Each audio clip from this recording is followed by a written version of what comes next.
Important meeting में हमारे बीच अध्यक्षता कर रहे प्रदेश अध्यक्ष महोदय, जिलाध्यक्ष महोदय, अन्य सभी हमारे पदाधिकारी साथीजन, सभी का वंदन है, अभिनंदन है। इम्पोर्टेंट क्या है ये तो बताएंगे हमारे प्रदेश अध्यक्ष। जैसा कि अभी आप लोगों ने सुना, ढेर सारे मित्रों ने, हमारे साथियों ने कहा कि ज्वाइनिंग तो हम करवा देते हैं लेकिन यहाँ आता कोई नहीं। बात बिल्कुल सत्य है। मैं केवल इतना कहना चाहता हूँ कि देखिए, जिस वक्त आज़ादी की लड़ाई स्टार्ट हुई थी, इतिहास आप लोगों ने पढ़ा है, तो जाहिर सी बात है किसी एक व्यक्ति ने स्टार्ट किया था आज़ादी की लड़ाई को। 1857 में महारानी लक्ष्मीबाई ने जब अंग्रेजों के साथ लड़वा लिया था, उस वक्त उसने पत्र लिखा था अपने आसपास के राजाओं को। क्यों? क्योंकि उस वक्त छोटे छोटे टुकड़ों में यहाँ भारतवर्ष में ढेर सारे राजा हुआ करते थे। सबकी अपनी अपनी रियासतें अलग अलग हुआ करती थी। सबसे पत्र मांगा, पत्र व्यवहार करके मदद मांगी।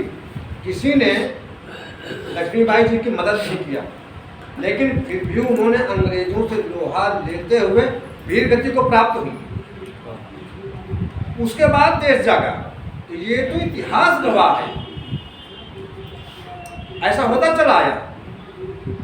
मंगल पांडे सरकारी नौकरी करते थे अंग्रेजी सरकार में।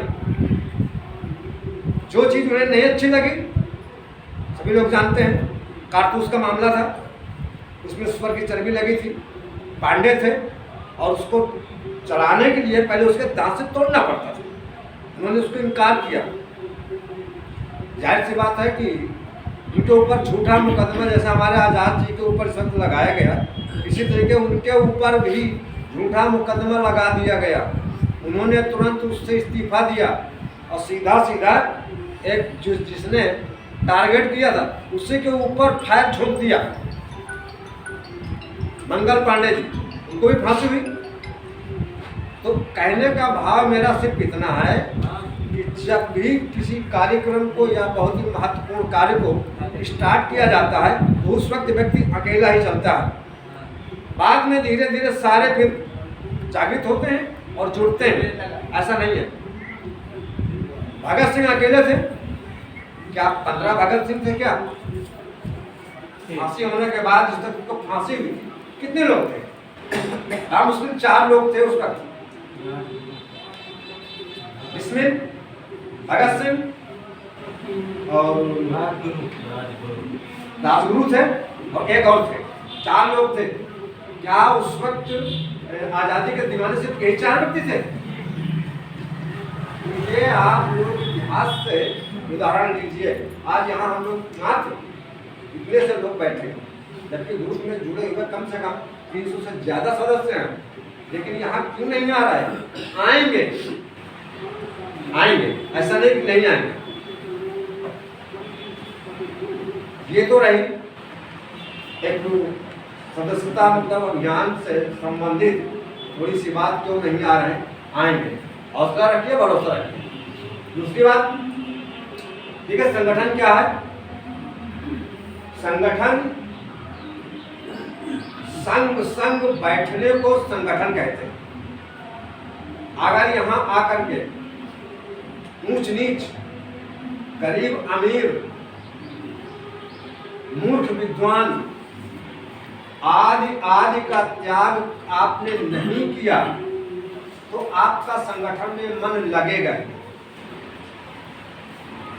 संगठन में आने के बाद पद की लालसा का भी त्याग करना पड़ेगा।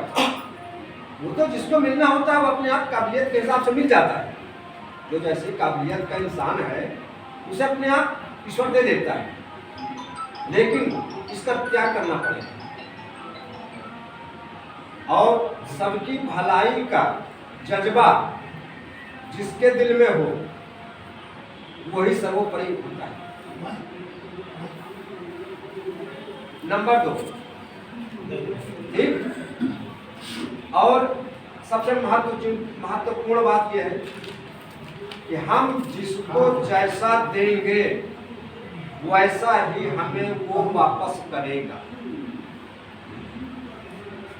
छोटा सा बिल्कुल 1 सेकंड में उदाहरण है। हम लोगों ने कृष्ण जी का अक्सर खूब वर्णन करते हैं अपने यूट्यूब में, कृष्ण भगवान तमाम श्लोक भी डालते हैं।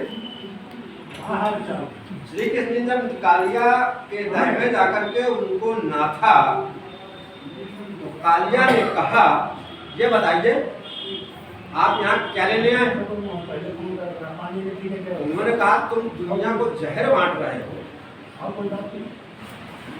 क्या ये सही है? मैं आपसे प्रश्न करना चाहता हूँ, आपने मुझको क्या दिया है? श्री कृष्ण से उसने पूछा आपने मुझको क्या दिया है? जहरे तो दिया है, तो जो आपने मुझको दिया वही मैं बांटूंगा।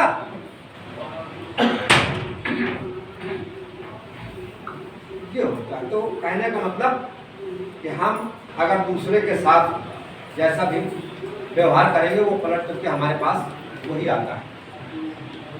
और निगेटिव बातें तो तमाम सारी हैं, लेकिन उन निगेटिव बातों में भी तमाम ढेर सारी पॉजिटिव बातें भी घुसी रहती हैं, लेकिन हमारा दिमाग पॉजिटिव बात की तरफ नहीं जाता, निगेटिव की तरफ ज़्यादा जाता है। आप 100 अच्छाई कर डालिए, अगर एक बुराई, एक गलती अगर आपने कर दिया तो 100 अच्छाइयों पर आपके पानी फिर जाएगा और एक बुराई की तरफ आपको 10 कमेंट आ जाएंगे। इसलिए सभी साथियों से निवेदन है विनम्र भाव से कि अच्छाई पर विशेष ध्यान दीजिए और कोई ऐसा कार्य अपनी तरफ से करने की कोशिश मत करिए। आप सभी लोग बुद्धिजीवी वर्ग के हैं और मैं भी कभी कभी जो कमेंट कर देता हूँ, कभी कभी ये मोबाइल पर मतलब तमाम ढेर सारे ऐसे वीडियो आते हैं कि जो वास्तव में हमारे संगठन से संबंधित है ही नहीं। तो दुनिया नहीं करती कमेंट, लेकिन मैं करता हूँ कमेंट। उसका कारण है ट्विटर में और पदाधिकारी के रूप में एक बार मदन सर जी ने कहा था कि अगर इस तरीके के कोई कमेंट करते हैं तो आप लोग उनको मित्रता के नाते उनको आगाह करिए। समझदार हैं, बिल्कुल समझेंगे, लेकिन आपका भी दायित्व बनता है कि आप कमेंट करके उनको आगाह करें। तो पुनः निवेदन है सभी लोगों से, कोई भी ऐसा जैसे तमाम छठी बार अभी कुछ दिन पहले, महीना भर पहले एक उसमें आया था नाच में और डीजे का पूरा प्रोग्राम। बताइए इससे हमारे संगठन को क्या लाभ मिलता है? इसी तरीके और ढेर सारे मतलब वीडियो पड़े हुए हैं। तो पुनः हाथ जोड़ करके निवेदन है कि कोई भी ऐसे वीडियो मत डालिए कि जिससे संगठन को कोई लाभ ना हो।